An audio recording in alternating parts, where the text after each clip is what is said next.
Well, hello everyone. It's that time of week again. I cannot believe it, but it's already Wednesday. Well, in my case, it's Thursday morning. But wow, time flies when you're having fun. And I can tell you, I had a lot of fun. And this weekend, I've been to Spain and back, and there was a lot of sunlight. And I have to say, it was working for me. In the Netherlands, it's always a little bit cold and dark and gray. And well, it's been storming today. So yeah, I feel lucky. I got to combine work with pleasure, as in picking someone up, and in the meantime, also enjoying the weather. So today's topic will be about support. And as some of you may know, normally I do this live with Cheeky Joe. As you may have noticed, she hasn't been around lately. It's, one of those things. She was going to do the show with me. I think the first time she was so tired she overslept. The second time we had problems connecting, and now she's dealing with COVID. So she's got it bad, really bad. And yeah, so I'm going to be talking a little bit about her when it comes to support and the importance it is, especially when people are experiencing COVID, to be there, especially when they're on their own. I want to give a little shout out to someone else as well. In this case, to Terry. I know he's under the weather, so just giving him some hugs from a distance, some healing hugs. Please do so too. And no, he doesn't have any COVID at all, but still, sometimes people can use a little bit. There we go again, support. So I'm going to share the link first for those you want to join.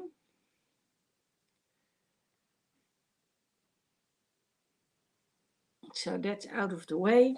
And then I am going to discuss with you what I wanted to talk about when it comes to support. So there are two elements to support that we all know all too well. One is asking support, which people find really, really, really hard to do. Then there's the aspect of giving support. Hopefully, people give support and we don't have to ask for it, but sometimes we need to ask first in order to be given support. And then, of course, there's the receiving part of receiving support. And well, when I started when I talked to a friend today, she reminded me of the importance of receiving support. So almost a year ago, I had my first birthday without uh, either my mom or my dad. So my dad passed away, oh, it's 10 years ago now. And my mom passed away a year ago.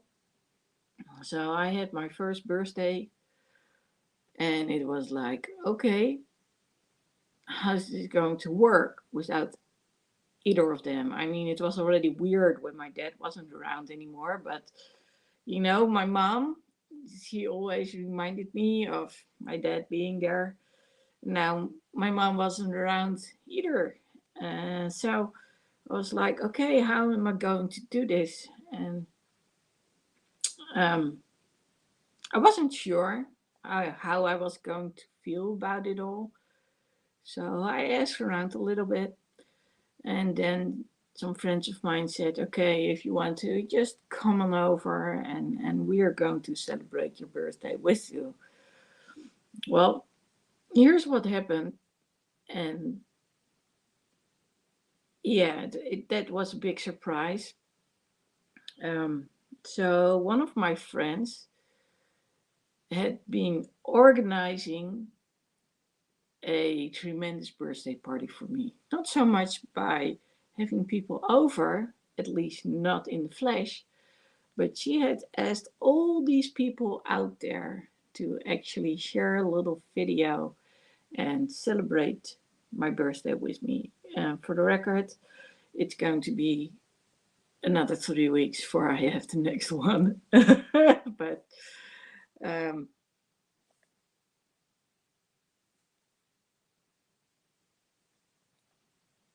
anyway, um, yeah, I got distracted for a second here. Um,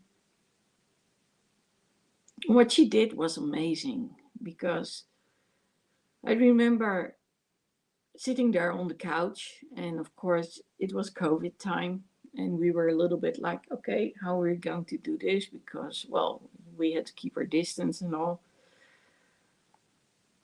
And then, first of all, I saw Armadillo, and I was like, Armadillo? Huh? What? And then Darlene, and then all the other people came, and it was like, and people were singing and playing, and I mean, it was just so amazing. And yeah, I can't say anything different, but that there was a huge surprise. And that's when it comes to receiving support. Um, I asked for it, and I'm not that good at receiving support, though I've learned it through the years. But, embracing it fully, and I did, I did, I embraced it fully, was something. Oh, still even to this day, I'm thinking about what was happening. So yeah, it was a marvelous day. So now, when it comes to giving support, that's a totally different ball game. And a lot of people talk about, yeah, we are here for you, but when it comes down to it, are you actually there? So as you may have known, um, I I came to pick up someone in Spain. That's why I went there. And when talking to the family, um, they said, "Well, we've handled it internally, so please go do your own thing." But well, that's not how they said it. But it came down to it, like, "But out, we have taken care of it." And my response was, "Well, if you are handling it, then where were you in the last couple of months, years?" And sometimes people need a wake up call in order to realize that maybe in their mind they have given support, but when it comes down to it, they either didn't come around to doing so, they didn't understand what the other one needed, they didn't give the support that was needed for the other one. And that's a shame. That's a shame. And then we get back full circle to the first one, which is about asking support. Because do people dare to ask for support? And I'm pretty sure a lot of people, they don't know how to. It's not necessarily that people don't want to, it's not necessarily about being too proud, but I don't even think that it's like shame, but people aren't used to it. And a lot of people think they are asking, but in fact, they are stating something, but they're not literally saying, I need your help, please support me. And people need you to be specific. If you need support, then you need to be specific about what kind of support you want and how you want it, because otherwise you'll be getting support you didn't want at all, you didn't need at all. But if you don't specify it, you're probably not getting it at all. So, for those who know my story, and for those who don't know my story, in the last 7 years, I I had to learn to walk again, which meant that the little things like going into an airport became one of the biggest things for me. I remember that I went to the airport in Barcelona. I had rented a car, and when I returned the car, there I was standing outside of the airport with my suitcase next to me and my crutches, and I couldn't go in because I needed both my crutches in order to get into the airport, and we are not allowed to leave our suitcase alone. So there I was, and it was like, okay, how am I going to get support? And it's not like people don't want to give support. It's like they're, for some reason, distracted, doing their own thing, especially when it comes to an airport. So, and there's Mary. Hello, Mary. Do you want to join me? I'd love to see your smile. Mary is one of those great persons who, she knows all about sport. I'm pretty sure she is. And no, I'm back here. You can see it. This is my space, my area. Well, I don't know if you actually have seen my different background, but this is me at my place. So come on and join me. Click the StreamYard link. I think it's still in there, and if not, then I'm going to put it on there one more time. So, would be nice if you join me. Um, so here's the thing: when people start sending me little messages, then I get off track, and I have no clue what I was talking about. So, I think, oh yeah, it was about Barcelona Airport. Oh, okay. Well, Mary, with the beautiful smile, uh, takes care of kids. And well, so she has to help them out. I totally get it.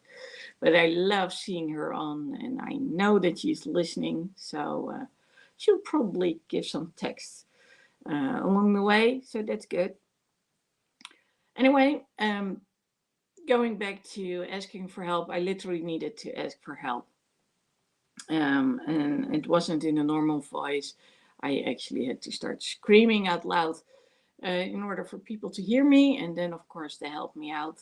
And it was actually someone who had lived in the Netherlands, which was pretty cool.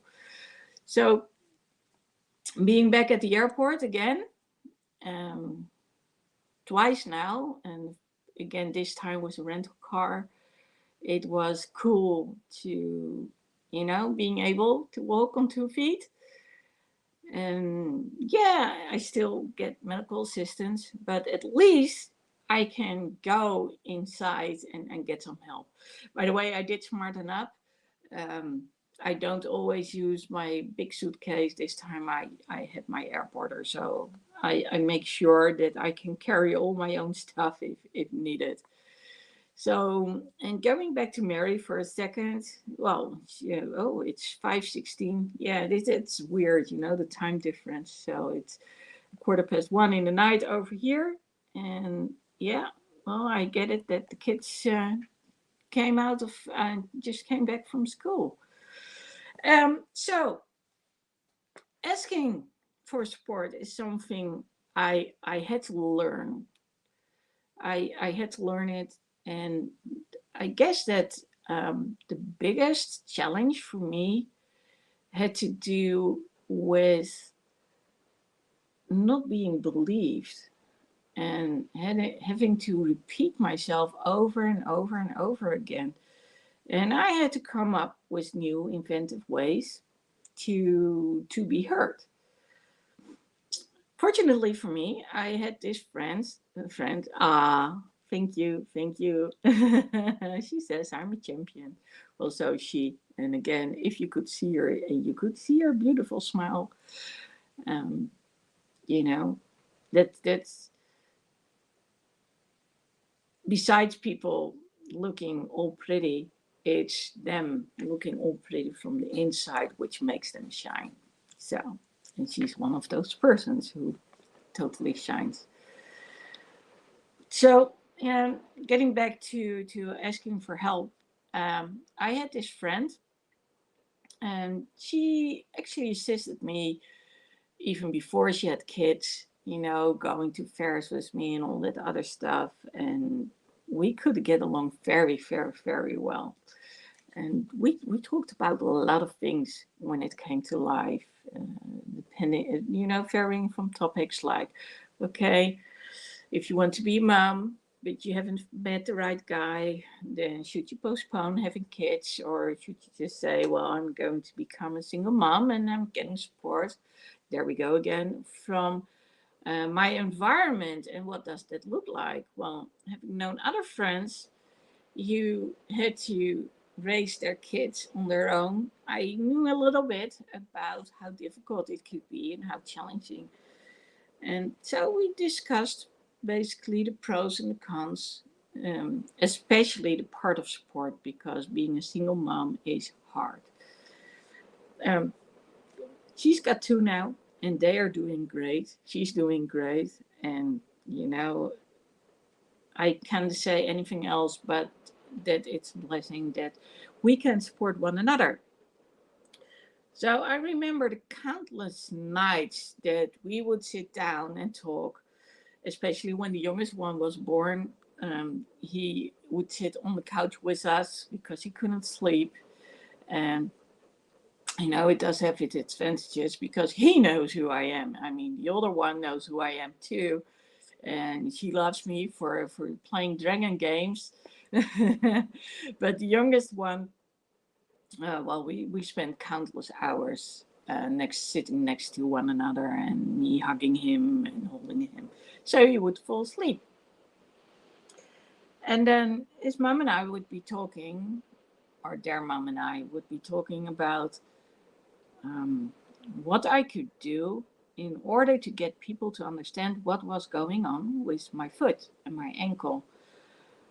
And I had, fortunately for me, she is in the medical field. And so we came up with all these creative solutions. And in the end, I think we took a marker, and I believe that it was her idea to get that marker.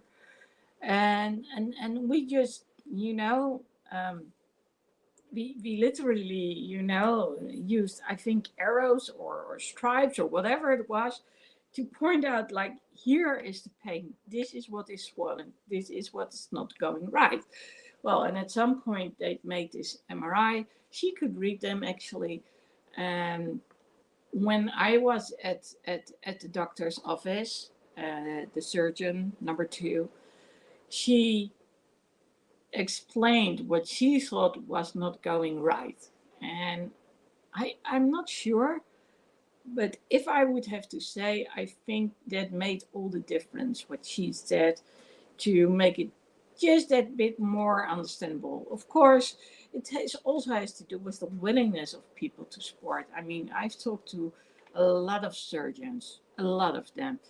And the first one, it took him 4 months before he did an MRI to begin with. The second one gave me all these exercises, which I wasn't allowed to do at all in retrospect.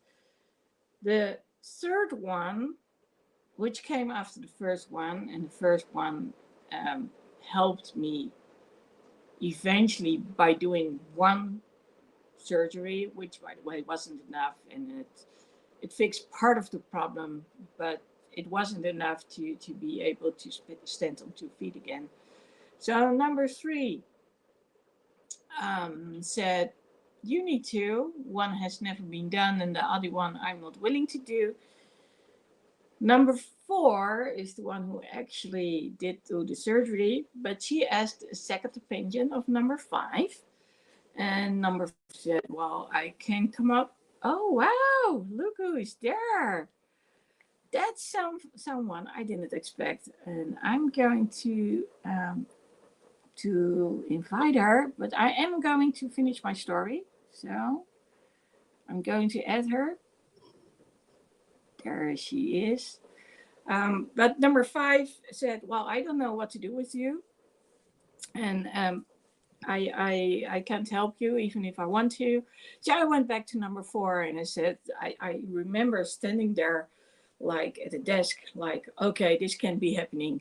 I was almost in tears because I knew that number four was going to help me. And in fact, she did, which is now 3 years ago. And now I'm capable of standing on 2 feet again. So that's a big yay. Of course, there's more to it, but let's see. We have Cheeky Joe here. And, well, I explained to the people already that you are suffering from COVID and that you've got it bad. So, Yeah, so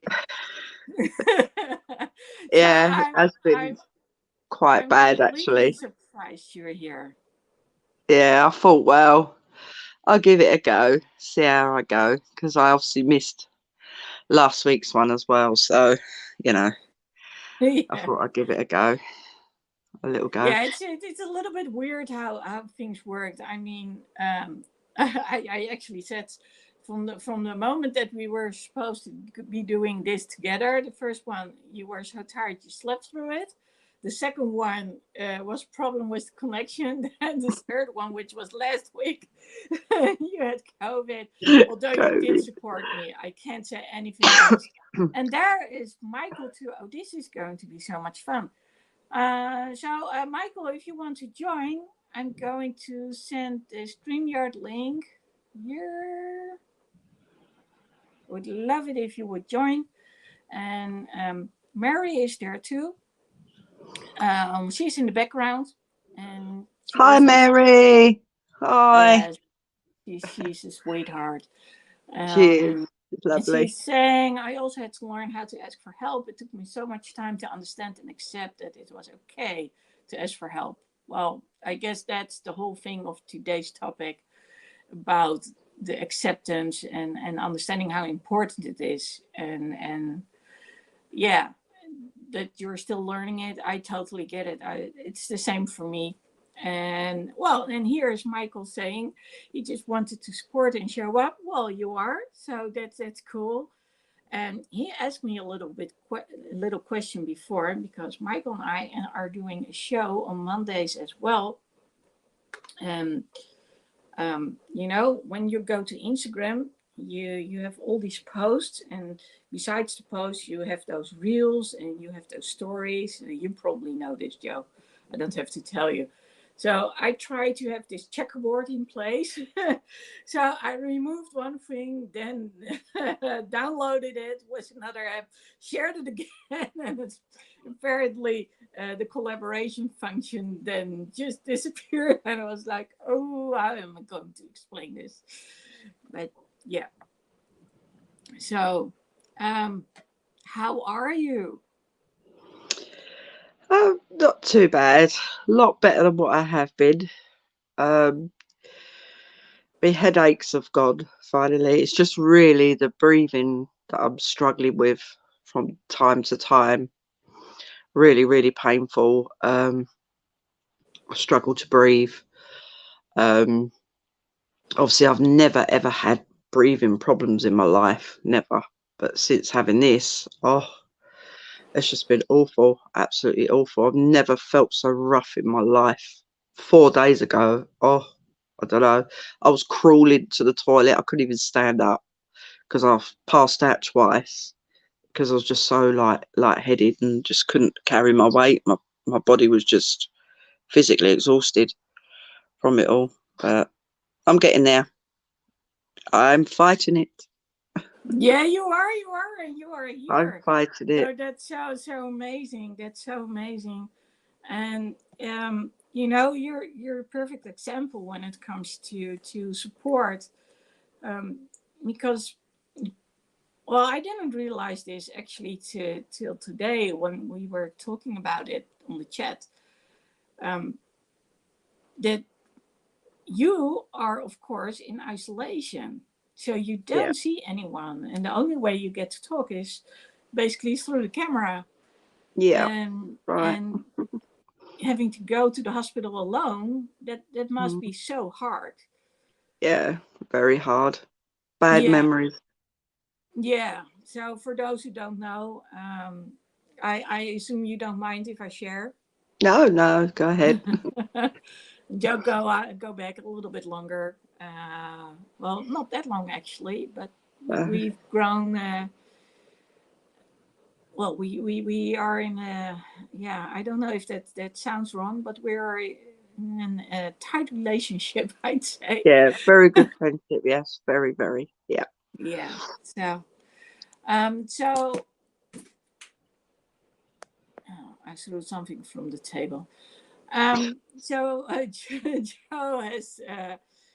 has lost her hubby to COVID, which was very traumatizing for her, because that was back in the day when people didn't know that much about COVID. It was new. Mm. They only knew it was very contagious, and by the time you have beaten the villain virus, well, you almost have, you are beating it. Yep. So yeah, so that's good. So you had to say goodbye to your husband, knowing that you wouldn't see him anymore. You had like 10 minutes in what I call a spacesuit, by lack of better words. Um, and well, I don't know. Do you want to share something about it, or do you want me to continue on? You can continue on if you want because I get a breath. I was just Yeah. like, Yeah. So one of the last memories Joe has is she was looking through this window, and then she saw a tear streaming down his face, and up till now, that image is still haunting you, which is almost now 2 years. yeah, That's correct, right? yeah, almost two Yeah. years in April. Yeah, And horrible. it's It's it's an image I get quite often, and when I went to the hospital for the first time a few days ago, I started having really bad anxiety attack, like panic attack, because it all just come flooding back.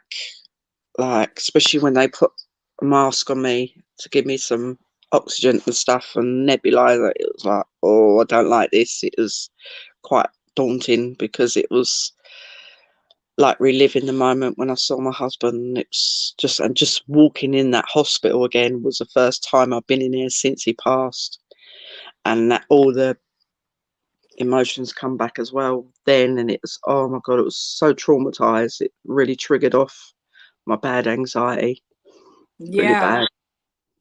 I And wanted because I to was on ask. my own as well, it was hard. But one of the nurses was lovely, and I was explaining to her because she sort of liked me. Oh, are you upset? You know. And then when I told her, she went, "Oh," she said, "I can understand it." She said, "But don't worry." She said, "You'll be fine. You're going to go home."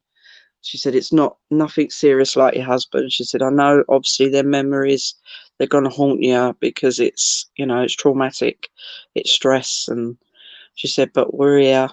She said, "Don't try not panic too much." So that's quite reassuring. A nice talk from a nurse. That was quite nice. That's so sweet. That's so Mm, sweet.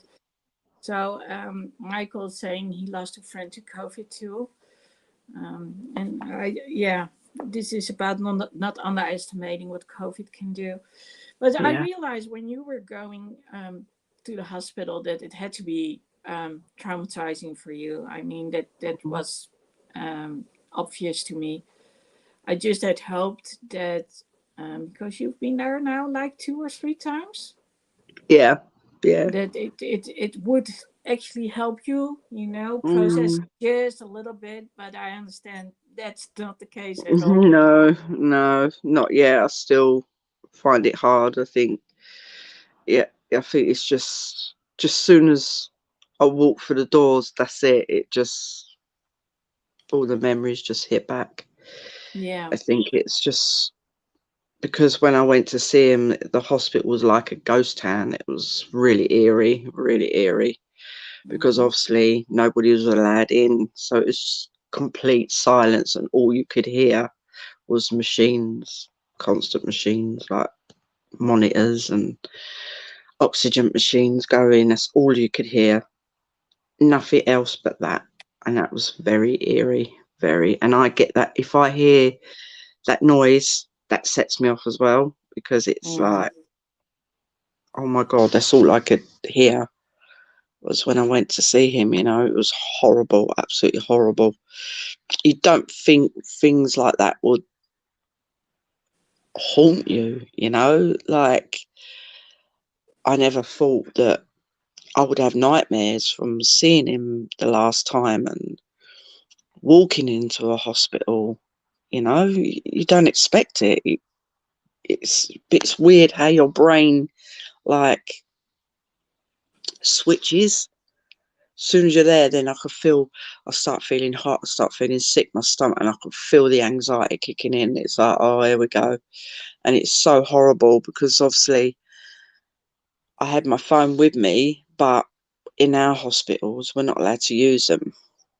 I don't know whether it's like where you are, but Yeah, privacy. It's a lot to do. so I was like, oh my God. So I started doing breathing exercises, trying to calm myself down, thinking, no, it's all going to be all right. So I kept telling myself, I'm going to be okay, I'm going to be okay, you know. So, and I sort of calmed down a bit more, once I got in there and then the nurse spoke and that. But the second time was quite bad as well. But the third time it was bad, but not as severe as the first time, obviously, because I sort of tried to mentally prepare myself before I went, if you know what I mean, Good. thinking, right, I've got to go here, I know, I've got to go, I've got to be.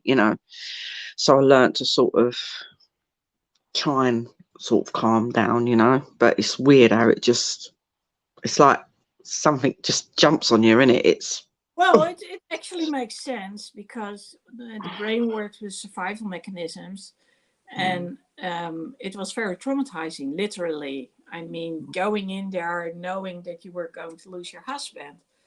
And at that moment, when something is really having an impact on you, you register it all the sounds, yeah, all the lights, what was going on. It's like that people still remember what they were doing when the planes came crashing down into the yeah, towers at 9/11, and the same applies to um, something as traumatizing as this. And so, whenever you get confronted with the same sounds and the same circumstances, yeah, it does bring back a lot of memories. I yeah, remember it when just my sets it now. yeah, it sets it off. And I remember when my dad had passed away. When I came to the hospital again, that first time I was like, oh, and the good thing was I had been able to say goodbye to him. We had like an entire weekend. It doesn't sound long, but compared to what you had, it was a lot of time because in that weekend we could come to terms, and it was literally from me calling the paramedics and to get him into the hospital to actually calling the coroner and having him pick up, and all that happened within 48 hours. But we were able to, well, I at least was able to sort of process a little bit. But you only had like 10 minutes and he didn't pass away while you were there. He was going to die on his own. Mm, And then we get to Pandora's box, and that's when we stay away from what we can do to process it, whether willingly or unwillingly. And I know that in your case it's unwillingly because you haven't been able to get support just yet. Then it keeps coming back. It keeps coming back, and yeah, that's why I was hoping that with each time you would go there, that it would be a blessing in disguise, and that just maybe the trauma would start to diminish a little bit. Having said so, you know that I already said if you have to go there again, I'll go help you with a meditation so you can, yeah, because we can program our minds yeah, to experience things before we actually experience them. And that way, I can hopefully help you, to be confronted with the sounds and the smells and the light, and because that's very specific for a hospital. Um, So you're more prepared, mentally prepared before you're actually going in there, Yeah. because of course you are still on your own. So I'm going to see what Mary is saying. Especially families were not allowed to bury their lost relatives. Oh, oh, Joe got lost. We're not allowed to bury their lost relatives, which is considered closure time. Yeah, that's so true. Saying the last goodbyes help.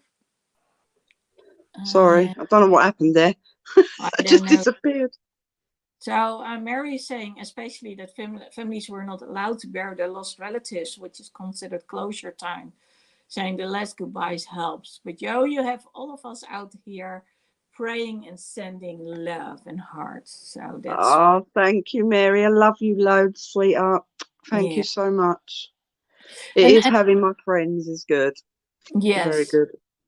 And I And I guess, think it's you, Lady Lexy, obviously you've helped me deal with a lot of my traumas the last since I've been speaking to you, you know. So it's such a good thing to speak out and let somebody listen and let somebody let you voice your opinion and then let them people voice their opinions to help you in a way that, you know, that I've never had that help before, you know. It's like if I didn't start speaking to you, I still don't know what state of mind I'd be still in, you know. yeah, It's that's why I I said sport is about asking, it's about giving, and it's also about receiving. And by the way, Mary sent you 3 hearts in return. ah, thank you, So, Mary. Love you. and it's not like you literally asked. You shared a little something, and then we got to talk about it.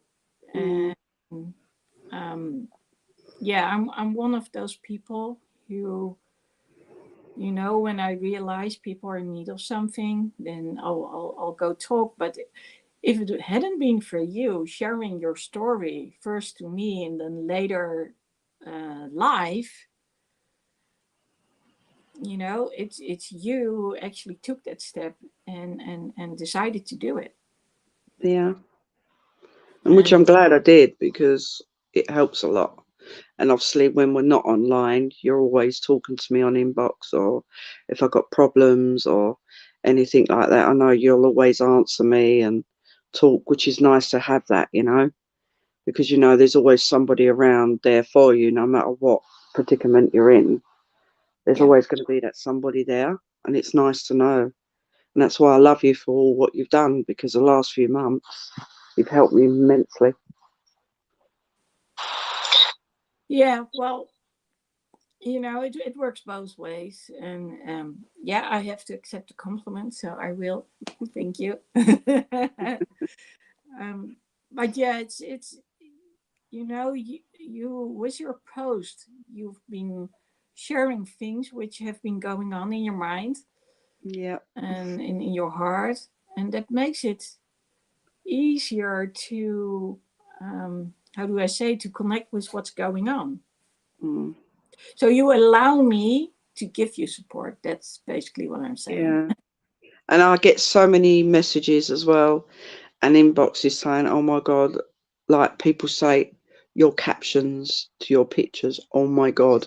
Like, and I've had inboxes, people saying, I just love the way you tell us how you're feeling when you put a picture, you know, and things like that. And it's really nice to know that it's people take notice of it, not just, oh, as a picture of Jason, you know, Jason Begay on there. Yeah.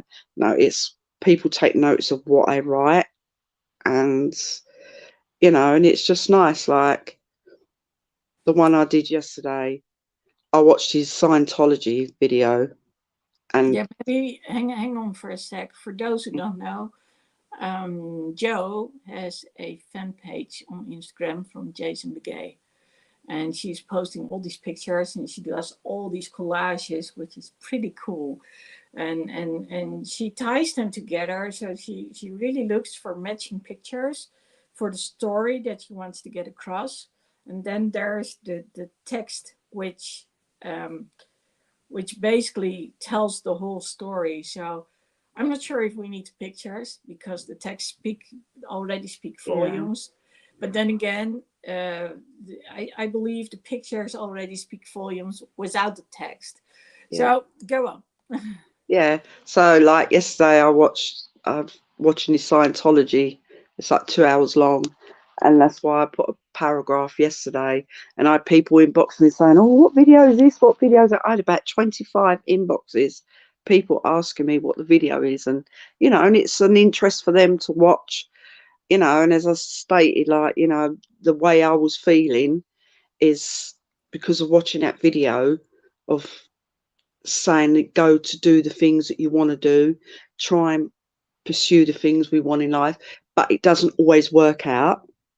But we learn, and which we do, we learn by like he did joining the Scientology, and obviously he realised it wasn't the thing for him, but he learned through it, and he learned a lot through it, and I think that's what my sort of message was trying to get to people. We can go for the things we really love, but sometimes they don't always turn out as what we expect it to be, but we learn along the way. It's Yeah, and just then he shared it. He has shared his experiences, trying to teach others, like, yeah. okay, this is what happened to me. So you might want to consider, maybe reconsider. So, and it's by sharing those little gems that we actually get to know the person. So for me, when I was looking at the series, the Chicago PD series, I was like, who is this person? Would he be in real life like he is being portrayed on the show? And then, of course, I realized that he's totally different in real life. Mm. Um, and then the big surprise when he was talking about inclusion, and the big surprise was because I was looking for my one word, and he was spreading, And I he got spreading. his through being isolated on his own over COVID, and that's why he said we need to spread inclusion for Yeah, those that are alone, because being alone, having no help around, which he said he was fine, but there's vulnerable people out there that never had nobody, food wise, cooking, that cook, and it was, and when he said, "Oh yeah, we need to spread inclusion," it was like, do you know what? You're such an intelligent bloke to give out that advice as well. It's so nice to do, but yeah, he's not the Hank Voight that we see. He's totally different. He's such an incredible, intelligent, very intelligent man, very intelligent, and yeah. he's When it very comes wise at to his words he chooses. He really knows how to like talk and like interviews. He's just amazing at interviews. Like he's just so intelligent. He really is, and he really listens and really gives out the answers you know that are amazing. It's just an amazing guy all round. Yeah, what's nice is he really inspires you to come up with your Mm. own thoughts. And Yeah, of course, when it comes to sport, but we're going to do a specific topic about it later on. yeah. Um, he actually supports other people as well. Yeah, So 'cause we when were I meant to do another topic tonight, wasn't we? But obviously I'm not well, so we'll have to do that next week. yeah, The one. Yeah, yes, I know. yeah, So when I was checking out what the inclusion meant, because we didn't have that word, we nowadays have inclusivity. I went to spread the word or global, and that's when I realized that it had to do with people, primarily with mental issues, so people with autism, but also people who have disability mentally, and giving them the option to also be part and be included in life. And I've had several clients, in fact I still do, you who had to deal with, for instance, autism, but also ADHD, and hence they got stuck at the moment that they went from being a student and then having their internship, going to working life, and the moment they would do internship, it was just end of story. And of course, I also help out clients who are more like our age, because some of us do are capable um, of being able to work and even be very successful at our jobs. But then when it comes to communication, Mm. it's, it's game all over again. And that's what I loved about the inclusion. Like, okay, and that's what really helped me to say, okay, what do? I give people a voice. I help them speak up. I help them speak out, so they won't turn inside, hurting themselves, and in the long run harming others. And it's funny how sport can work, because he never reached out to me. He never knew who I was, but because he made that video online, and I think it was like 1 minute or something. I Yeah. I got to check it out, and now other people are connecting with me because they love the message I'm having about speaking up and speaking out, and so that's basically how we got connected too. So yeah, and well, so going back to the early days of COVID, I think it's important that we all realize that even though we have the Omicron variant, it doesn't mean that it doesn't can. When, well, for a lot of people, it's virtually nothing. They may have a sore throat, and that's about it. But there are still people like you. And I don't know if it's because you've been depleted when it comes to your energy.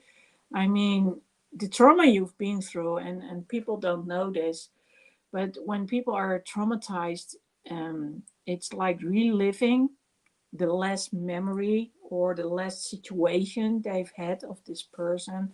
Mm. And basically, when you, at the moment that you fall asleep, then there it is again. It can Mm. cause panic attacks. It can cause you to want to wake up because it's just too much. Um, am I saying that correct? Yep. Hmm. Yeah.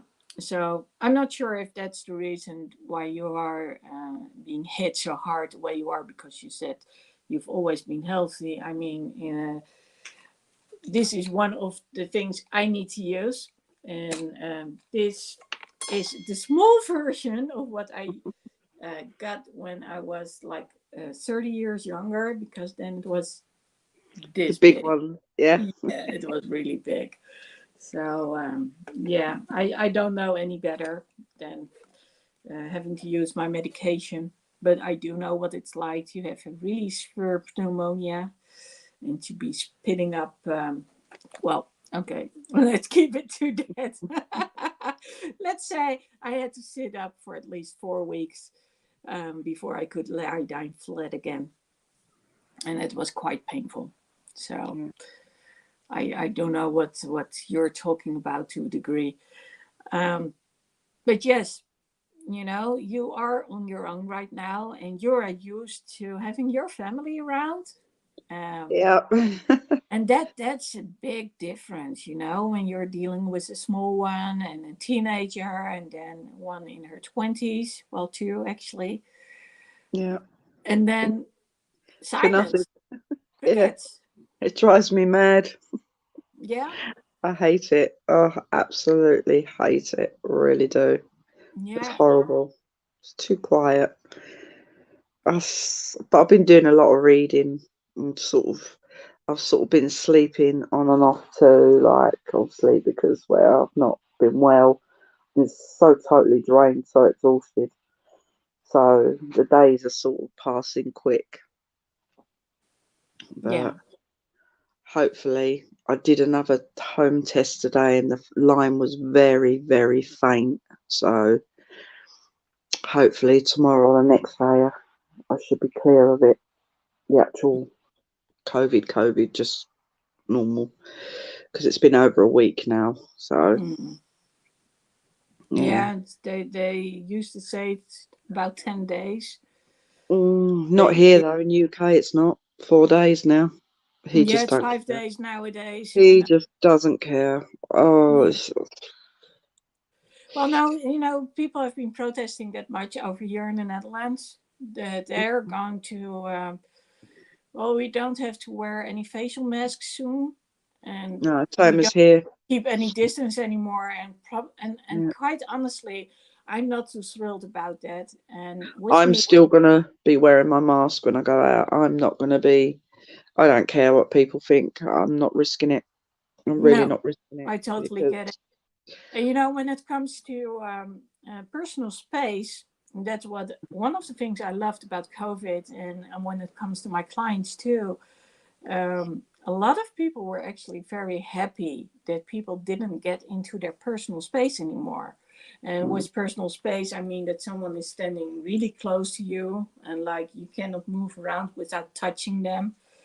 And mm, for me, with me not being able to keep my balance, mm, so usually I walk out slowly and then I'll look around because I know when someone's behind me and I'll look at them and I'll tell them, please keep your distance because I don't have any stability. And then you still have those guys who go rushing past you, and then next moment, oh, sorry, sorry. And I'm like, okay, something with your ears not working, all that stuff.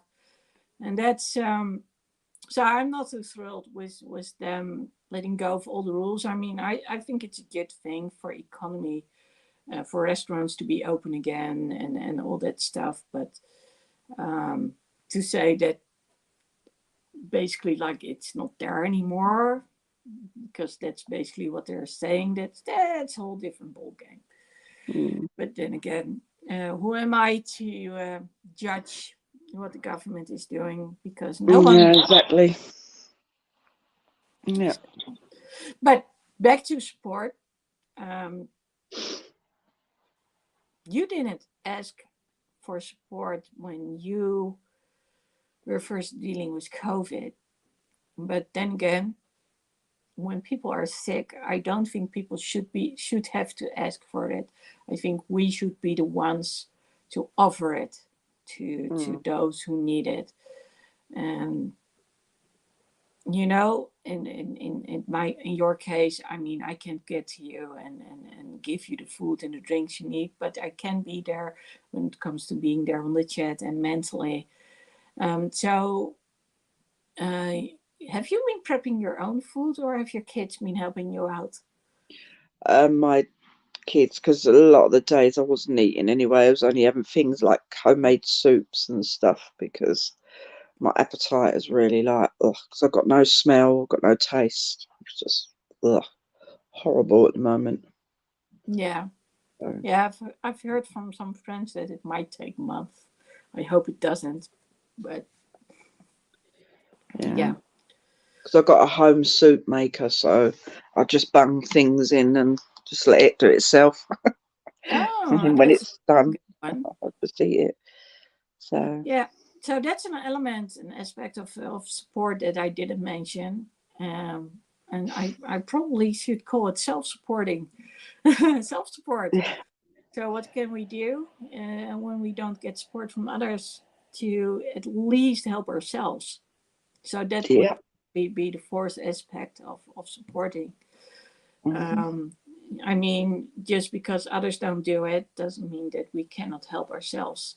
And I still believe that it's so important to listen to what our hearts tell us to do, and our minds, of course, instead of um, just listening to other people and just believing what they are saying instead of them actually trying to figure out what's going on with you. Mm. Having said so, I am glad that you did go to the hospital when I said so, that you Oh needed to. yeah, no, I needed to, yeah, because I was Yeah. really struggling. Yeah, Let's see what Mary is saying. She said, I lost a younger and older brother, and I always try to remember our best moments. Yeah, that's so important. This helps a lot. It is never easy, and I know you do that already. Feed your mind with your best moments together. And that's what I loved. When we were doing this Christmas live together, that's when you showed me all the memories. Oh, I need to block someone. Block user. Bye bye. Um, yeah. So you have all these Christmas ornaments, like these Oh Christmas yeah, pictures. all my memories made for my husband. Yeah, pictures of him with the kids. I had them put in special balls to hang on the tree. I got special angel wings, like all these different hanging things and big furry angel wings, and yeah, like special ball that my kids had made for me. Yeah, I got loads of those, all for my Christmas stuff. Yeah, special. The tree is just a memory tree. It's just full of memories, Yeah, and that's so important that and that it's it's still nice. there, and that especially for your children and your Yeah, grandchildren who never knew and it's him. lovely. It's lovely because it looks so nice all together when it's on there, and it's really pretty. Really stands out well, and it does. And I have all my nutcrackers because he used to love the nutcrackers.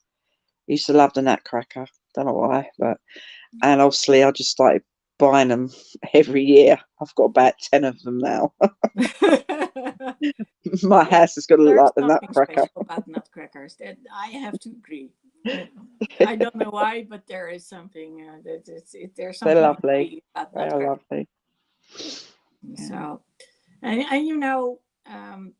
when it comes to support, knowing that what you went through, I was like, okay, you need a little bit of support during the Christmas day, so that's why I made the smiley Christmas angel, Yeah. smiley with Christmas wings, like an angel, and I don't have I haven't made it just yet, but there's going to be a different one who is also going to be there to support other people, so they can send it to one another.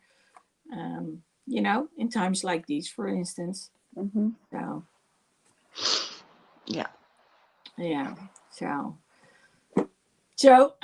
talking on about sport. Um, Here's the thing: a lot of people they're not good. Not just they think they ask for support, but they don't. And by the time they do, people just don't do anything. I don't know if you've encountered that situation, but um, I know a lot of people who have. I've been in that situation myself that I asked for help and no one did anything. And those people were actually the ones closest to me. Yeah. The same. Yeah. Yeah, it's That. with Mm-hmm. strangers. Strangers are the best at helping you, and then the ones close to you, I don't know. They don't have the time. They don't. Okay, I'm not going to say what I'm thinking. Um, but as you may know, I picked up a client this weekend. So he needed support, and I knew, and it's been miraculous what has changed ever since I took him home with me. Well, home is a big word, but you know what I mean. Um, so he's not literally staying at my place, but sometimes people need a little nudge in the back, Mm. and you need to hold their hand in order to get things done. And it's weird because also other people have actually said to me, "You're more family to me than my actual family is." And that's when we get back to strangers actually, and well, I'm not going to say I was a stranger for all those people because I wasn't, but I do believe that it's important that we think about what we consider to be so normal that we actually don't think about what the other one needs. Mm. So, you want to share some thoughts on that? My No. brain's not. But my brain is really like mush at the You'll fine. moment. It's Yeah, it's trying okay. to. It's okay. I'm already glad you're on here. Um, but yeah, I just when when I was picking up my client, I was surprised by all the mayhem and chaos which he was surrounded with. And actually, those were other people who said, I'm going to do this and I'm going to do that. And when it came down to it, silence, crickets. And I was like, okay, so Mm, that's your way of supporting other people. And, I've seen it in multiple cases in the last few years where people really needed help. And especially when it comes to the officials, you are supposed to help others out. They all say, "Yeah, we're going to do it," and then when it comes down to it, it's I sometimes I've concluded at some point, um, if you ask for something, they say no, and you ask again, and you get no again, and then maybe the third time you get a maybe. But it's like if you really need it, you will come back. And that's the way that they divide into, okay, those are the people who just ask for it, and then those are those who really mm, need it. And that's a shame, because a lot of people, when they have finally have the courage to ask for something and they get a no, they just stop mm. asking altogether. Yeah, it does um, put you in that predicament. Yeah, yeah. yeah. It's It is hard, yeah, so it's a little bit two-faced when it comes to especially when you think they are your so-called best friends, or and then you help them. Like me, I will help anybody, and my children have said it to me many times. Mum, they drop you like flies. You help them. The trouble with you, you're too soft. You do everything, and then when you need it in return, they're never there. yeah, And I've learned that now, because it's got to a point where I thought, you know what, my kids are right. If my kids can see it, then obviously, and I try not let people walk all over me anymore, yeah, and use me and stuff, because especially when I had my car, oh, can you run a sit? Oh, can you do? And I will do it, because it's me. That's just my nature. I like to help people. I don't like seeing people suffer or struggling. And but I've not had my car now for 10 months now, and a lot of my friends drive. But to be honest, I wouldn't even bother asking them, because they know I haven't got one. But they wouldn't ask, saying, "Oh, would you like a lift to so and so, or would you?" Nothing.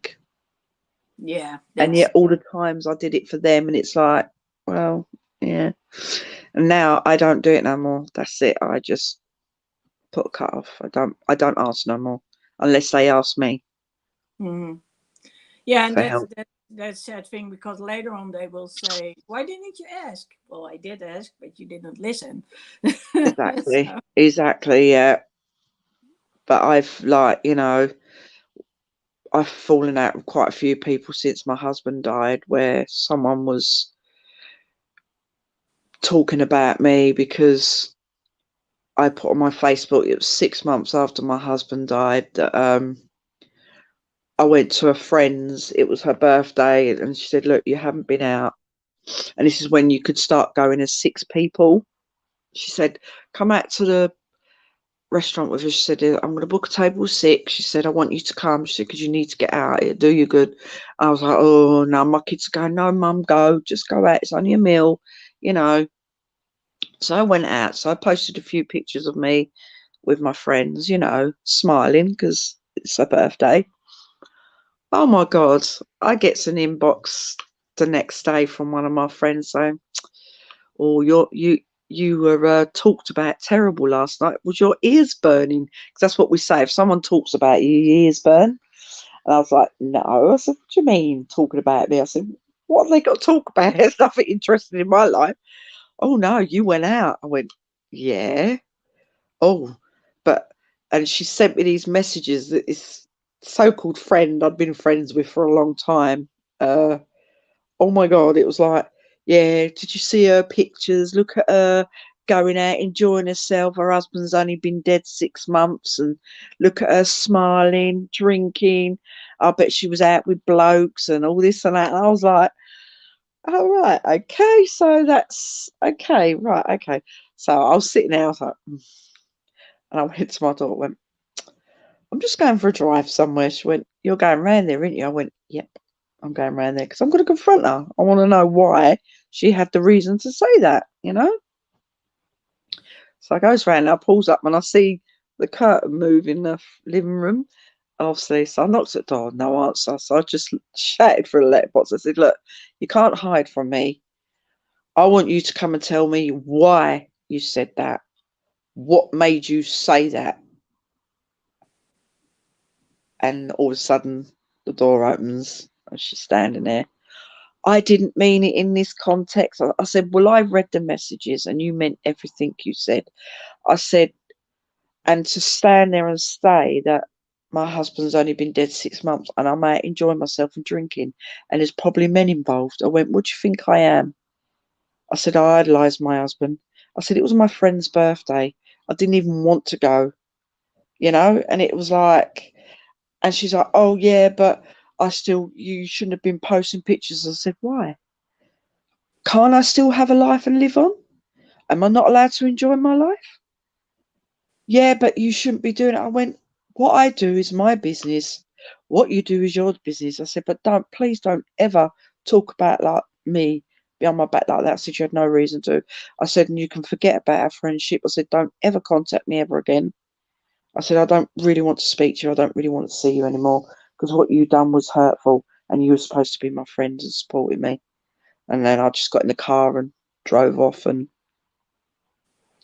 Well, I'm blocked glad her from you're sharing everything. this, because a lot of people they don't realize that, you've lost someone, you're already hurting, you're Hmm. already grieving, and just to have that one moment of having a little bit of laughter, a little bit of smile, Yeah. a little reminder of that life can be good too, Mm. even in the hard times. That's so important. And if someone is just going to take that away from you, that's horrible. And Mary Mm. also says that, she says that's terrible and mean.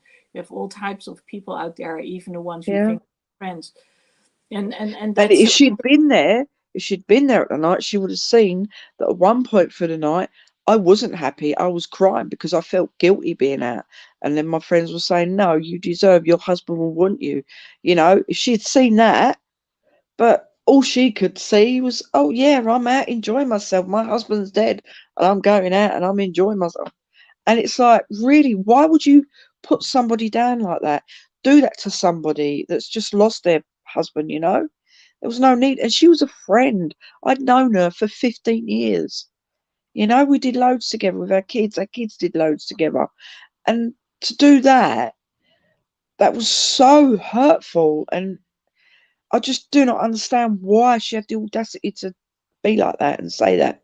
You know, and why not come to me and say, oh, that was a bit harsh. You know what I mean? Spoke to me and said, oh, you know, then fair enough. But no, she did it behind my back. And it's not Could it fair. have It's not been right. that she was jealous that you were actually having a good time? Hey, Sam. Probably could be. I don't know, but you know, it's. I just don't understand some people why they can be so nasty about somebody, you know, for no reason. But there you go. Yeah. Well, sometimes people they envy other people, and that's why they uh, start saying nasty things. Mm, So yeah. so Zen is saying hi to you. He's also saying hi to me, and he's Hi, saying hi Zan. to Mary. And Mary also said, I know a few such formal friends. Lady Lexy knows I have no childhood friends after I realized they were no longer serving our friendship. Yeah, that's true. Mary has done a lot of traveling and also realized that people were very judgmental. And that's a shame. And of course, it also has to do with culture and surroundings. And sometimes things are, um, you know, Thank you, they Zan. I yeah. am feeling a lot better, thank you. Getting there. Getting there. Thank you. She's being brave now. She's being very brave now. So Yeah. why don't you come Consider- on? yeah, considering I wasn't going to come on tonight, was I? I Yeah. thought, oh, I'm not sleeping, so why Yeah. not? Yeah. Well, I'm glad you're here. Um, because what you do, by sharing your story, um, you hopefully when people are listening to this, they remember having watched this that it's not okay if people talk about it, Mm, about them the way they have been talking about you. So yeah. when they get into a similar situation, that they Mm, actually address the people like, okay, what are you doing? Don't you realize what the situation I'm in? And mm. that I need a little bit of laughter too. And what you didn't see is me crying. But how could I post pictures of me crying on a Facebook page, which is linked to a Exactly. birthday party? Exactly. Exactly. This is what one of my friends said because my other friend, whose party I went to, she was so angry she wanted to go around there. And I said, no. I said, I've been round there.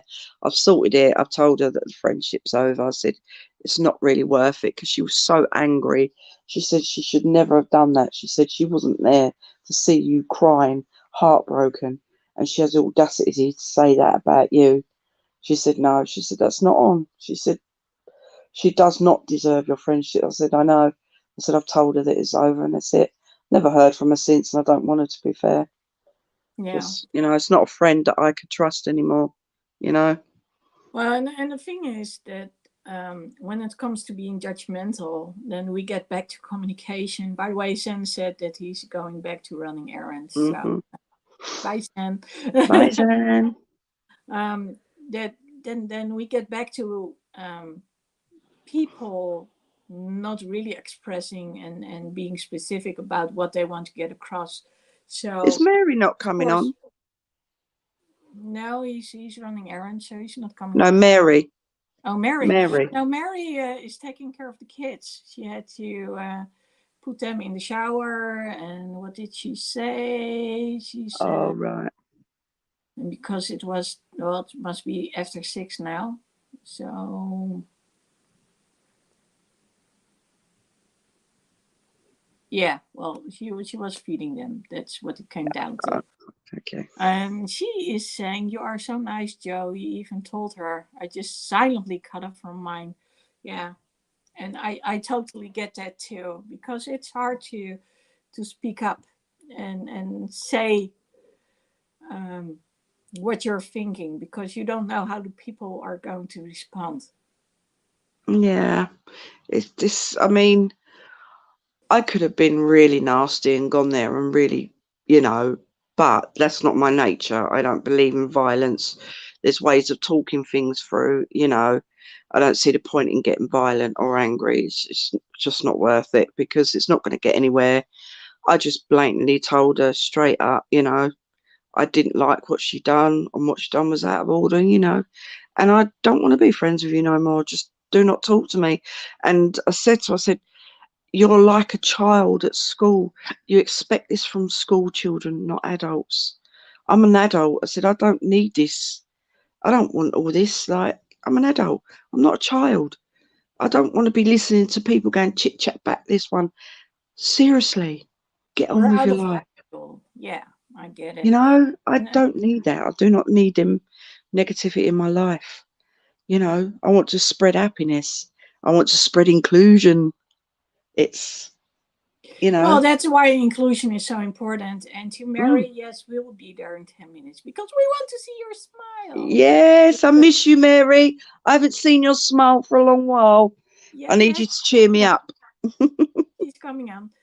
So, but yeah, it's true. It's and a lot of it has to do with either not, um, well, they're basically being envious. So they don't have it, so you can't have it either. That's what one of my friends said. She said because when I lost my husband, obviously, because when I put it on Facebook, the post that what I wrote and everything, it went viral.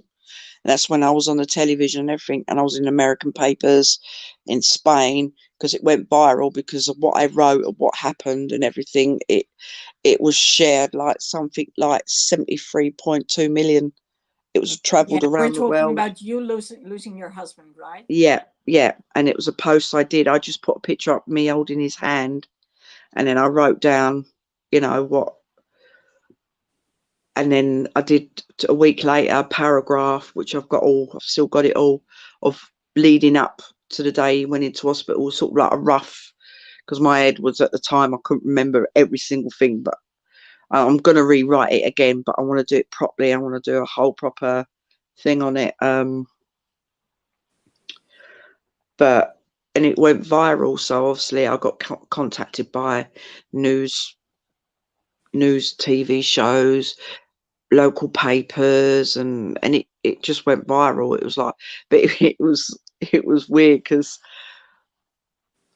once one newspaper starts to do the story, it The other goes one. viral around the world. Well, this newspaper in can't remember where it's from. I think it was from Canada. I think it was in Canada because they have to change the wording, obviously, because it was written by me to somebody else that got in contact with me. So when all these newspapers, when you see all these magazines with the similar articles, you always find a misspelling or something because they have to cover their backs. Well, it was like it was quite funny because I've still got the messages. Actually, we kept the articles. It was something along the lines is Mrs.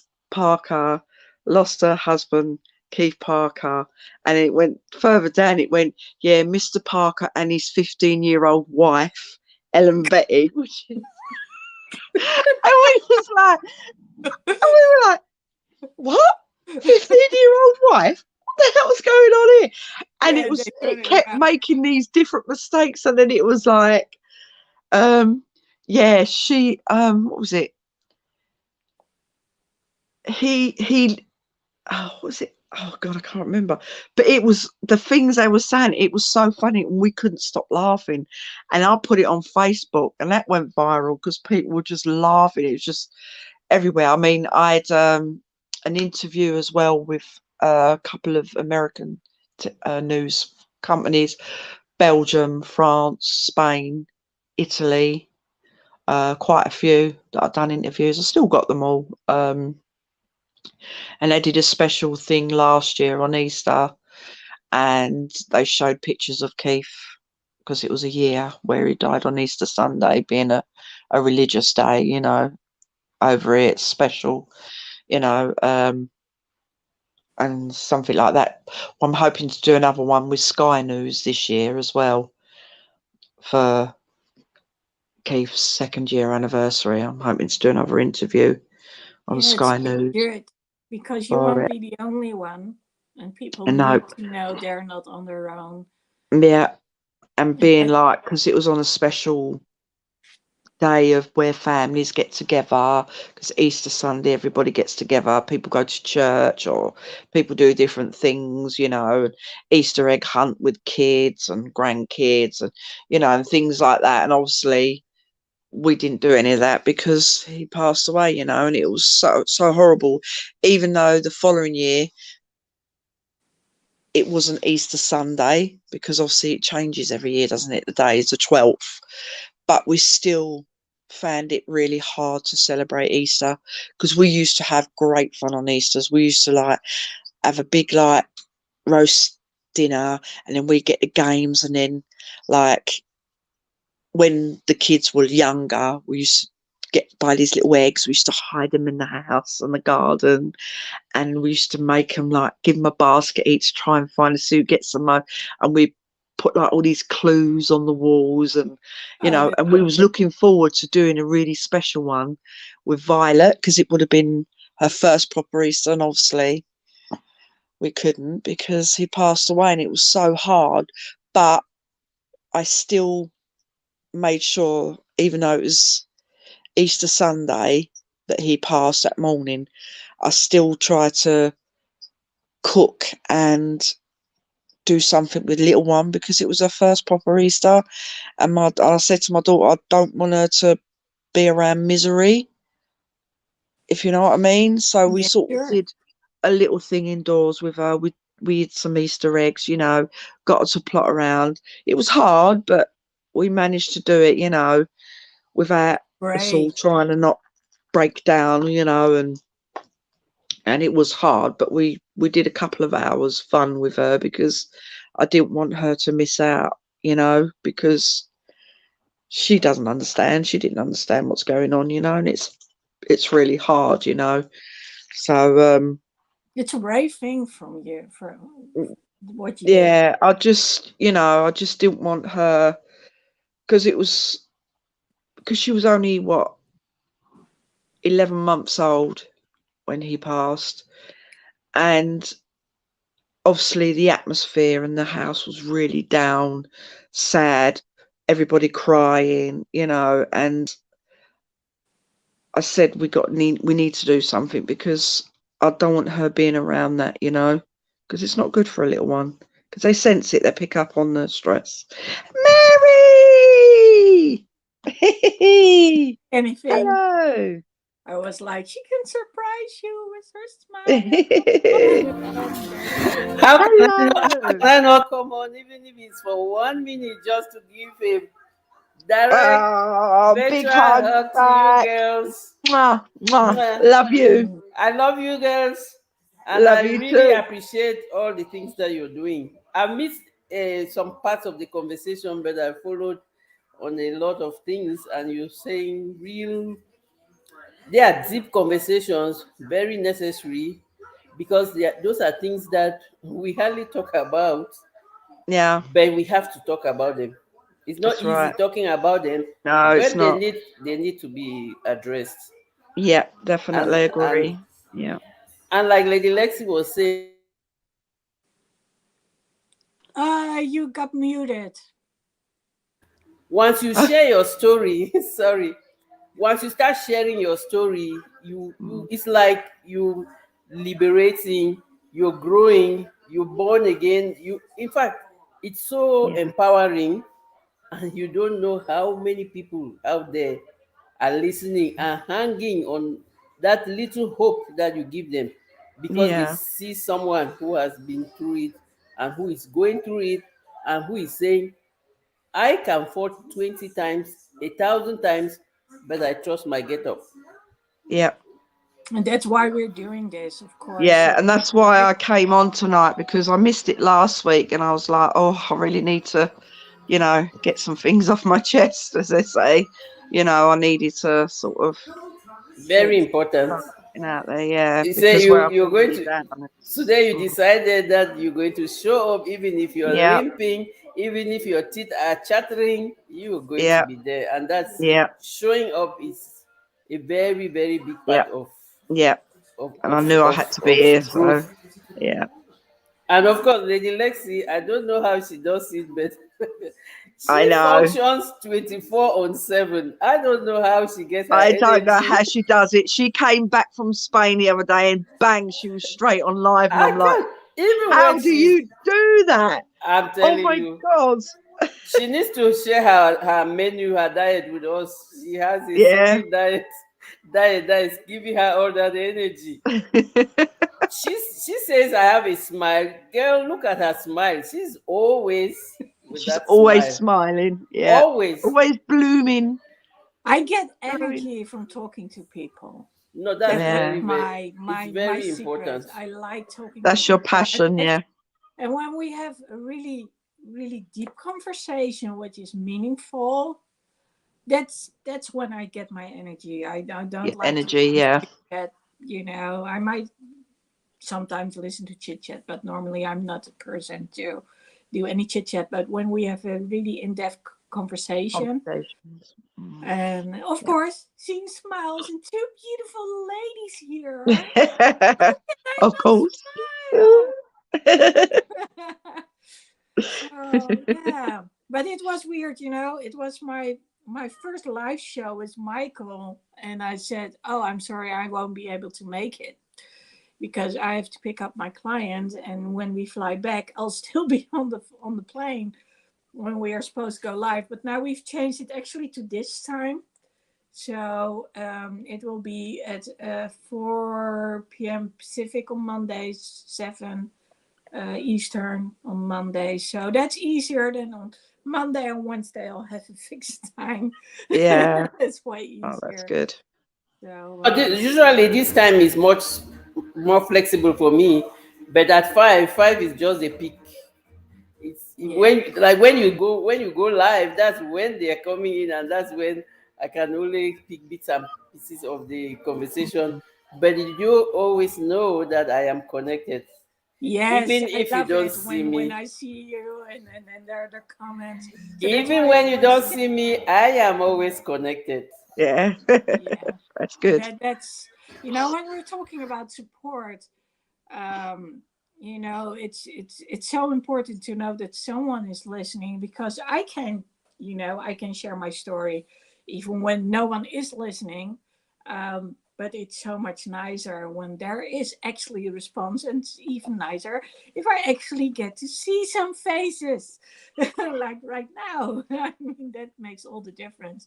So Joe said that she feels supported as in she can speak out, but I feel supported by the both of you being here. So that makes it all the more worthwhile. And like you said, Mary, knowing that people are listening and that someone might just pick it up and maybe repeat it over and over and over again.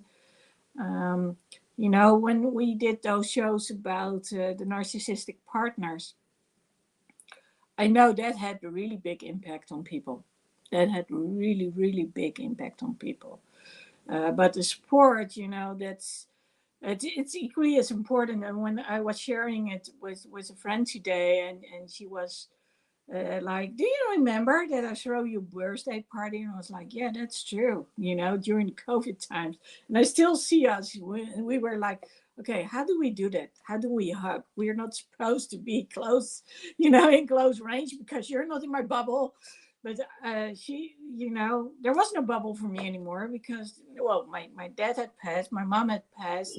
I didn't talk to my sister at that moment anymore. My brother was doing his own thing. Of course, things were going on at the house. So I was like, hmm, hmm, I'm turning half a century old, and this is going to be the first birthday that I'm going to be an orphan.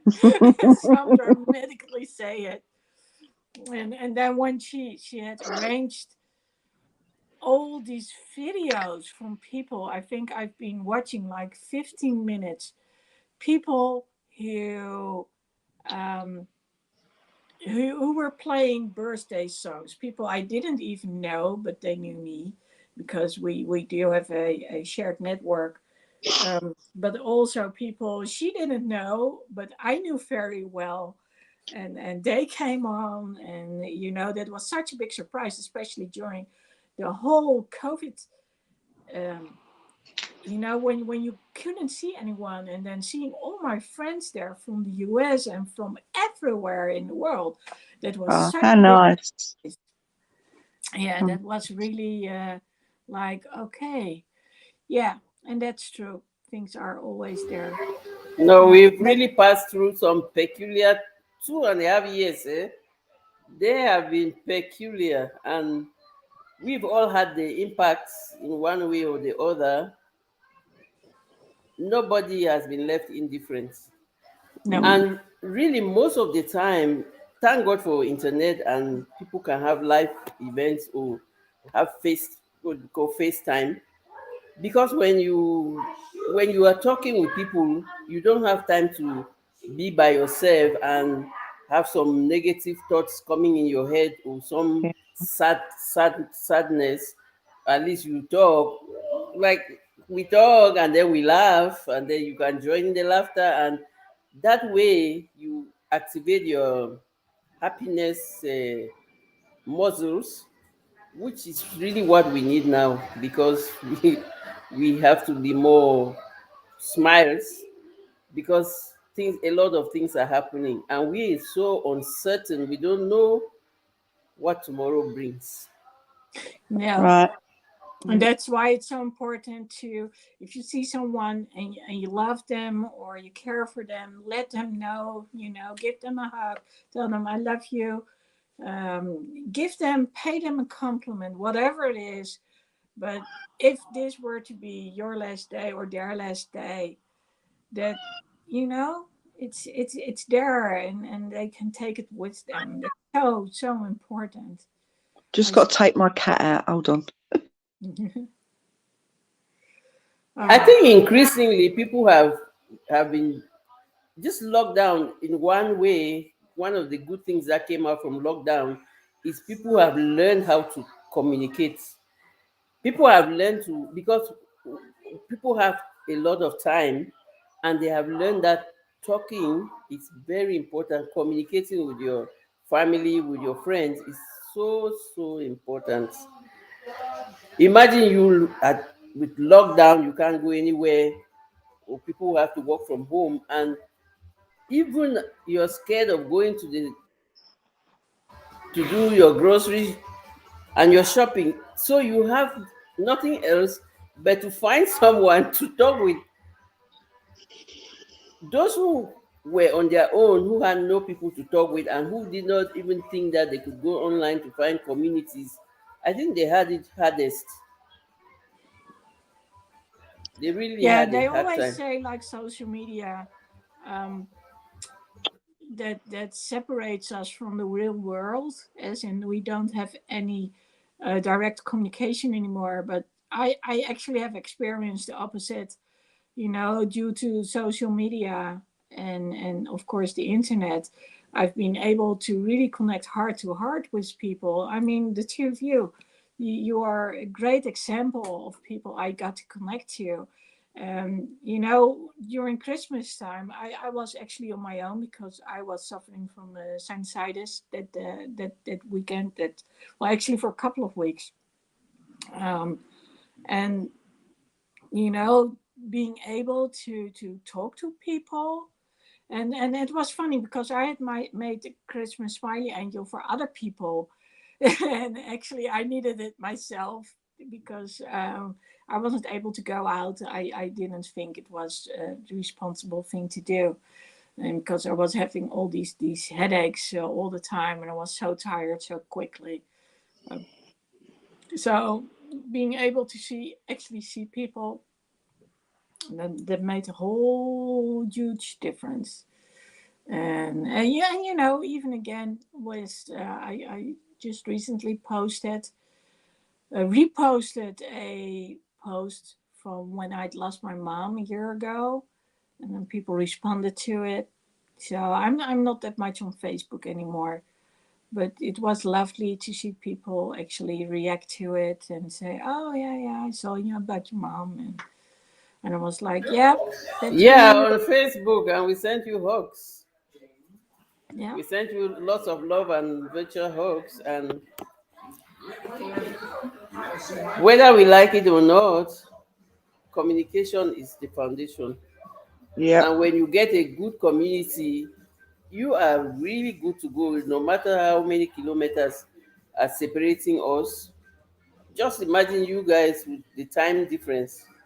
Yeah.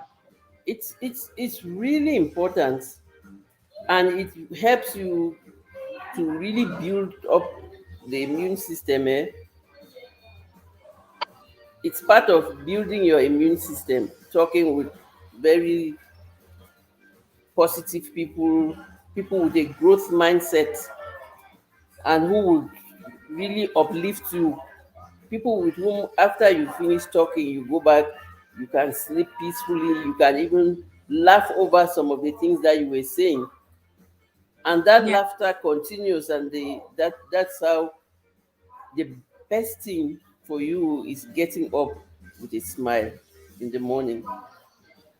Yeah, it's true, supporting one another, building one another up, sharing stories, letting them know, okay, maybe today you don't succeed, but you can the next day. And it's little steps. It's all those little things which actually encourage us to get stronger, and that's so important, especially in these days.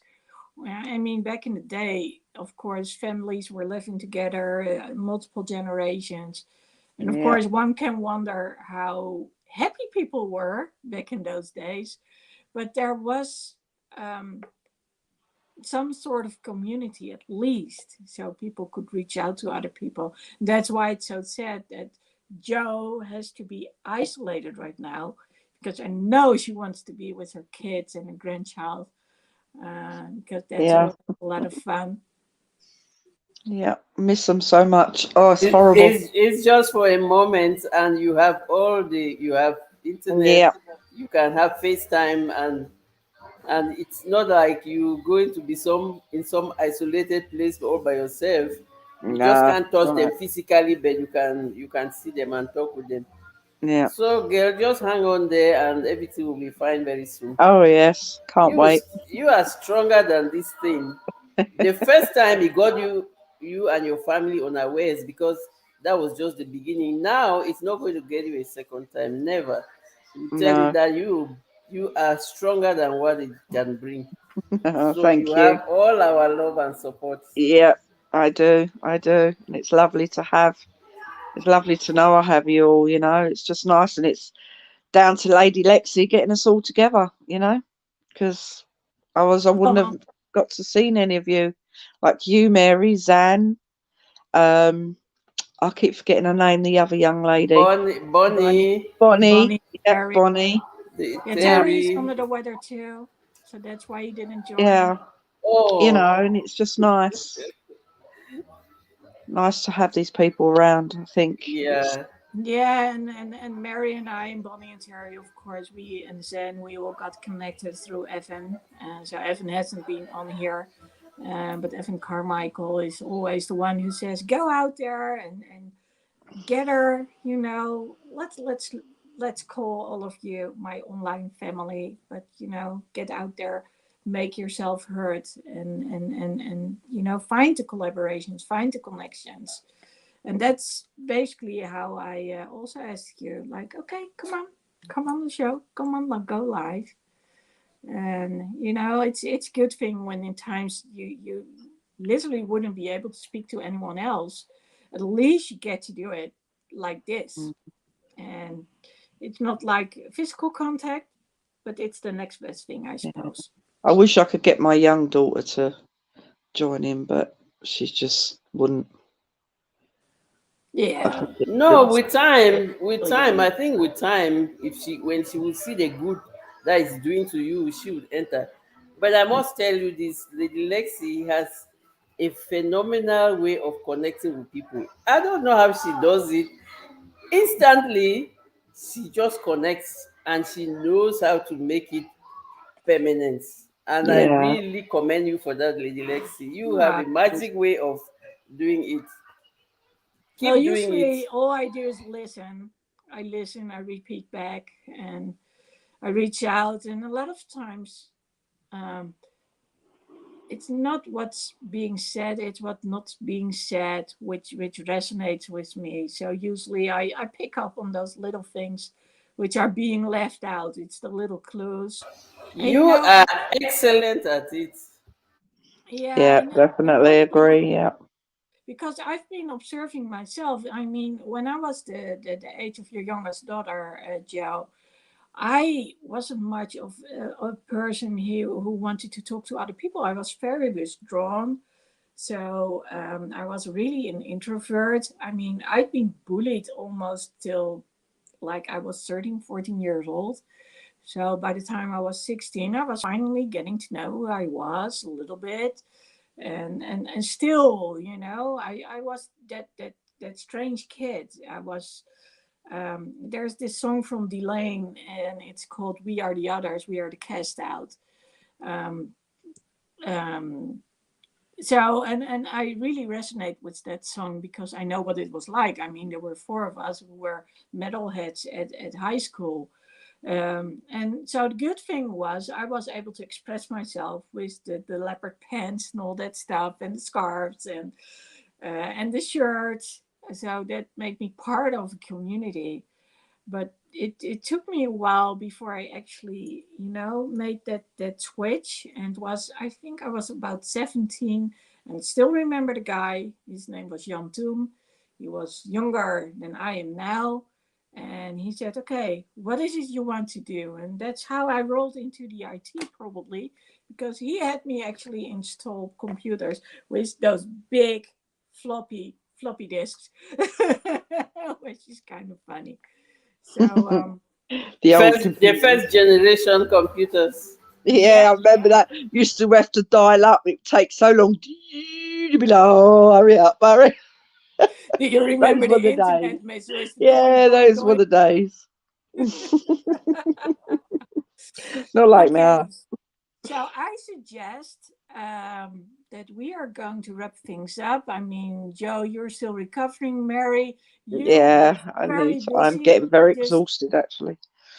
so when we're talking about support, we discussed actually about the how hard it can be to ask for support, even when you don't have any other chance. People still might refuse to ask for support, and I really want to say to people, please do so. And I know that especially the ones closest to us usually don't respond to it, but strangers do respond to it very Mm, well.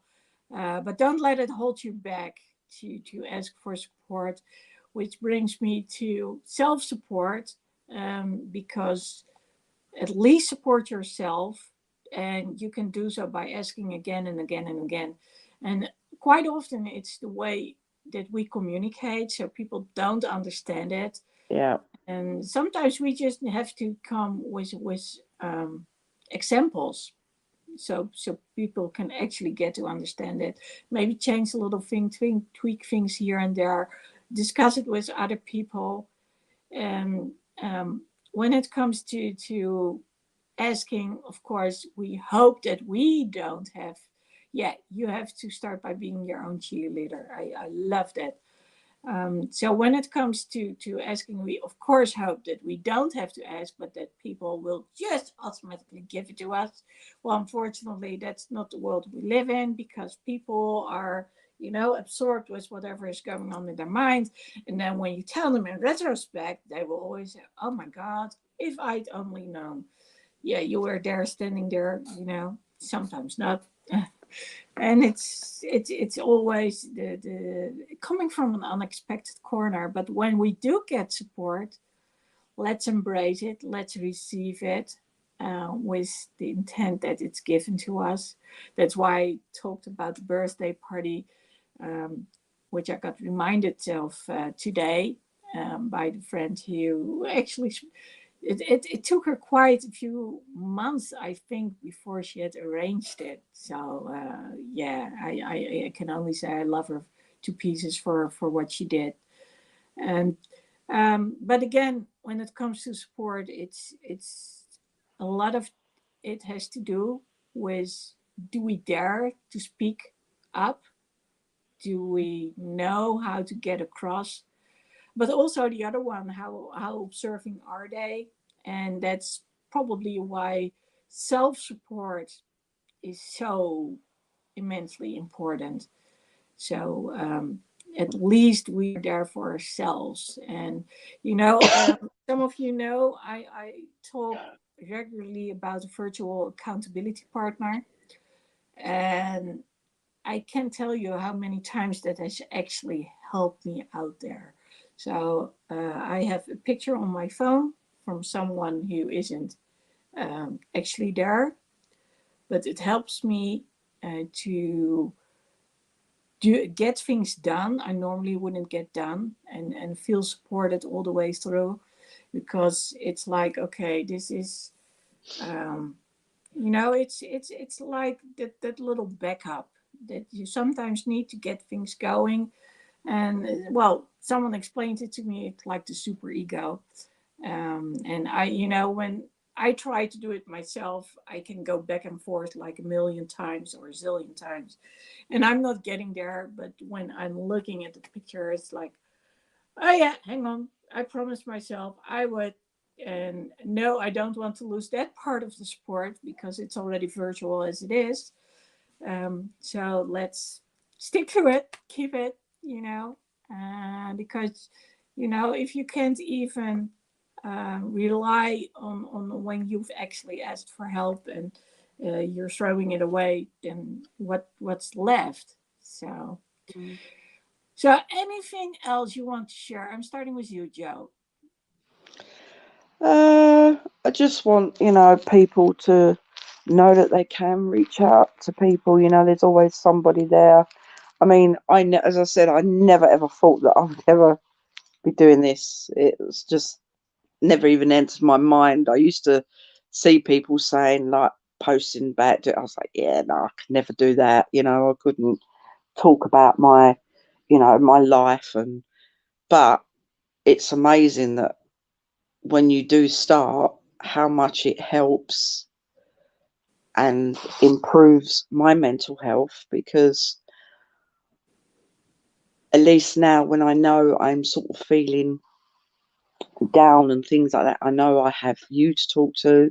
I can always say, oh, should we jump on and do a quick live, or and then join in doing this. And it's just so nice to hear other people's stories as well, like Mary and Bonnie and all that, and it's just lovely to be able to communicate.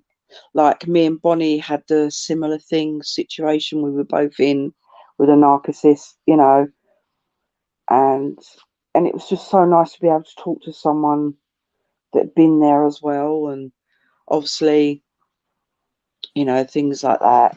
Obviously, there's still many other issues that I'd like to discuss further along as the shows go on, and it's just nice to know there's people out there. And I just wish that people would try and reach out, not to try and be alone. And if you are alone, help yourself, self-help, love yourself. You must learn to love yourself. Before you love anybody else, you've got to learn to love yourself. Because if you don't love yourself, the love you give to people will not be as true as what you want it to be. Learn to love yourself first. That's how I've learned. I had to learn to love myself again over things, and it's just one of them. We have to, just get through to ourselves, and just know that anybody out there watching, they can reach us. I'll always be here to talk to people, same as yous have for me, and that's it. Yeah, it's true. And if there are people out there you feel the need to speak up, but they don't dare to, just reach out, send a Reach message. out, yeah. And I'm always open for life. So and if not, just leave a comment or anything. But and or talk to other people about it after Mm. watching it, and you'd be surprised what's going to happen. So um so Mary, Mary, any last word Mary, from you? yeah, Mary. I'm happy Joe talked again about self-help and self-love, because it starts with us, and the way if we develop that self-love, that's the way we show ourselves, Mm. and that's the what attracts the people who need to hear from us. And sometimes we are always held back by the fear of being rejected. What if I Yeah. ask for help and they don't, and I don't get it? Mm. But I tell you, most of the time, when we are conscious of our environment, we can really, at least not all the time, but most of the time, detect the real people who can give us the support that we need, and that we can go to. So it's not a bad thing to ask for support, but you can always look around to see who is likely to support you. People who are like minded like you. And sometimes Lady Lexi said it. These people we think are strangers who don't know us very well are the ones who understand us very well. It's a paradox, but it's true. Yeah, it's But true. it's always important to talk, speak up. It is very important because normally people don't cannot know what you're going through if you don't tell them, and sometimes they don't know how to help if they don't know that you need help. So it's always good to ask. I learned how to ask. It was almost too late because I almost lost my life for not asking or for thinking that I could do it myself. No, it's always together. Together is always better. Yeah, that's so true. So let's finish with that. That together we are stronger, and even if it's not from people who are close to us, there are always strangers we can reach out to. And if people don't understand us, just be inventive, be creative, use your hands and feet if needed. Yeah. And spread loads of inclusion. Yeah, exactly. Include It's people like no matter when I what their was at the differences. airport last Monday. I was at security and they didn't want me to take my drinks, my water, and all that stuff through the security check. And I know that, um, I am allowed to because of my medications. And you can't get your I can't swallow my medications without my fluids because Oh they're no, me good. either. Mm. So, and I was a little bit surprised because the one who was at security, she was like, "Yeah, that's in English. I can read English." And I was like, "Yeah, what do you expect? Do you expect my Dutch doctor to be able to read it, to put it down in Spanish?" And she was like, "I'm going to throw it away." And I was like, "No, you're not." Yes, I am. And she had me actually walk back, to go through the security again. And I was like, "I'm in a wheelchair." They are being pushed here because and I actually twisted my right knee this time, so I wasn't walking very well. And it was like someone needs to be here at the airport, and I already have started to learn Spanish because I know that a lot of Spanish people aren't able to speak English, and I have to assume that the reason she was so adamant about it was not necessarily because she felt like she was better than everyone else. I have to assume that it was because um, maybe she wanted to be able to speak other languages, but she hadn't been, capable of doing so. She hadn't been put in a position where she could actually learn it. So maybe that's why she put up this front, like, see me, I'm in charge. And of course, I always have to deal with the same thing when it comes to the fluids and being able to take it with me. So I'm not impressed anymore. But there's always a reason behind why people refuse things or why they react the way they do. And I think it's really important to figure out what it is, and that's why Joe and I have a common appreciation for Jason McGay, because he actually shows the two different sides, why people react the way they do, being an actor and all, and um, yeah.